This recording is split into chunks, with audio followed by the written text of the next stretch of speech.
Yo, what's going on? This is D-Man. Welcome back to another NBA 2K23 video. In this video, we're going to talk about shooting in the green window. It's been a while since NBA 2K23 came out, and a lot of people say, yo, it feels like the green window is just changing on me all the time.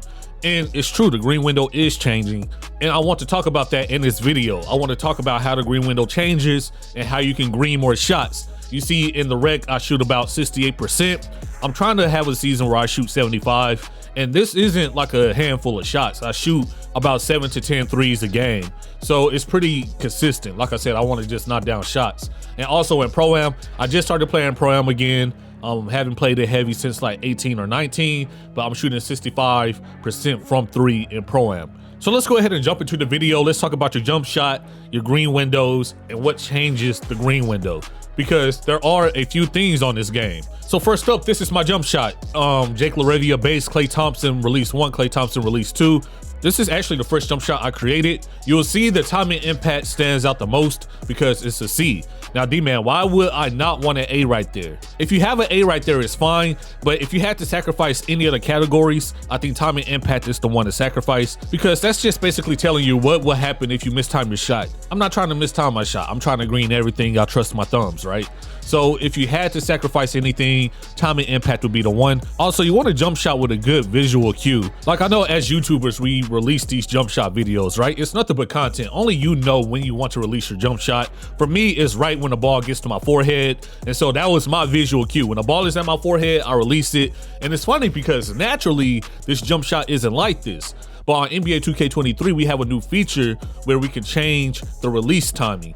And I see this as a way to really fine tune your shot. So before we talk about that, let's talk about the shot meter. Before, you would get a huge boost if you turn your shot meter off. But on 2K23, you still get a boost, but it's not as big. So you can get away with using a shot meter. So you see my shot timing release is on early. I recommend early or late. If you're new to 2K, definitely leave it on late. But if you're starting to get a little bit better and start playing better people, definitely put it on early, because you're going to need that quicker release. So make sure you pick out a jump shot for you with a good visual cue, one that you can get used to. Quick bars. All right, so I just talked about the shot meter boost. It goes the same for hot zone boost. Once again, on previous 2Ks, you would get a boost for shooting in your hot zones. And then we even had badges for that, but we don't have badges for that anymore. And so you still get that boost, but it's not as big as previous 2Ks. Of course, I still recommend you shooting from your hot zones to be able to green more, but it's not necessarily a big deal, but it's still good to have your hot zones. So once again, when I play online, you see my job, shoot the three. All right, so let's really dive into this video. On NBA 2K23, there are three main things that will affect your green window, whether it be making it smaller or making it bigger. And that's whether you're moving or standing still, the contest on a jump shot, and your stamina. All right, so let's talk about moving and standing still first. First off, wide open, standing still, catch and shoot. That is your purest jump shot. That is your green window, the first thing you need to master. If you get wide open on 23, you want to be able to knock it down. So this is your purest green window right here.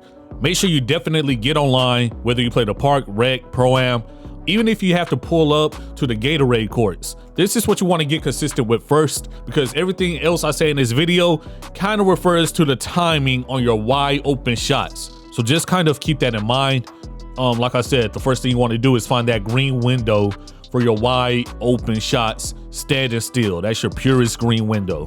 So let's get into the mix. Next up, we have your wide open moving shots. And when I say moving shots, I don't necessarily mean these type of shots right here.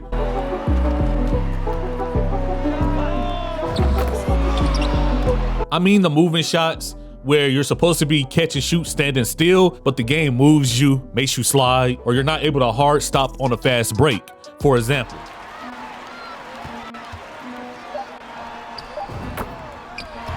these type of shots change a green window. When this happens to you, you want to release it slightly earlier than you normally would. So remember, you have your pure green window, right? Standing still, wide open. You definitely want to factor that in. But then if you're wide open and moving like this, when you're not supposed to be, it's going to be a slightly earlier release. So when Mike was saying before the game came out that shooting would be a little bit more difficult off the dribble or a little bit more difficult in general, this is what he meant. So many things can affect the green window and you can't really go off muscle memory anymore. You have to actually see your animation, see what you're doing.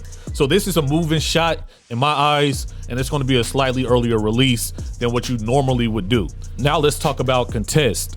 When it comes to contest, it's tough for me to show you, but I can talk about it a little bit. I can say any contest that's maybe over 25, definitely 30, is going to have a slightly earlier release. When I mean contest, I mean people jumping at you from the front, from the side.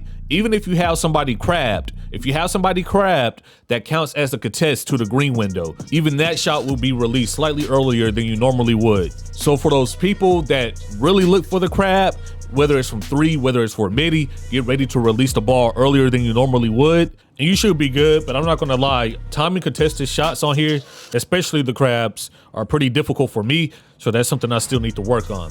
For the very last thing that I mentioned that can change a green window, we're going to head to the shoot around because it's the easiest way to do this. Even then, I don't think you'll be in this situation often, but yeah, stamina can change a green window. It makes it way smaller, and when you're low on stamina, and I'm talking blinking, you want to release it slightly later than your perfect green window. Simply because when you're low on stamina, the game feels heavy.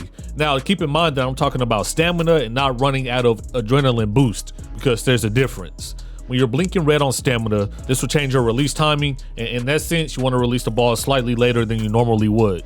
So just a quick video that might be a month or two way too late, but it is what it is, man. I hope this video will help you all out. Like I said before, there are 3 things that will change your green window on NBA 2K23. That's stamina, whether you're moving or standing still, in the contest. In some instances, you want to release the shot earlier than you normally would. In some cases, you want to release it later. But you know me, the best way to figure out a game is to get in the field and just jump online.